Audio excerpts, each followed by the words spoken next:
બનાસકાંઠાના ઓગળ તાલુકાના તેરવાડા ખાતે જિલ્લા પંચાયત સીટની જનકલ્યાણ શિબિરનું આયોજન કરવામાં આવ્યું હતું। ગામડાઓ સુધી સરકારની જનકલ્યાણકારી યોજનાઓની માહિતી પહોંચે અને તેનો મહત્તમ લાભ લોકો સુધી પહોંચે તે હેતુથી આ શિબિર યોજવામાં આવી।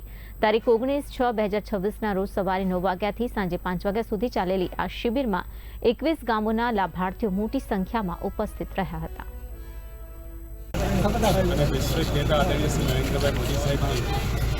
સરકારના હમણાં જ 10 જૂનના રોજ 12 વર્ષ આપણા દેશમાં લોકતંત્રમાં સૌથી વધારે લાંબા સમયથી દેશના વડાપ્રધાન તરીકે કામ કરવાનો ઇતિહાસ રચ્યો।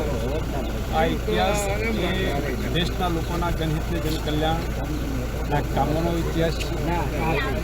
દેશના લોકોના જનકલ્યાણના કામો કર્યા, એ કામોના કારણે દેશની જનતાનો વિશ્વાસનો એક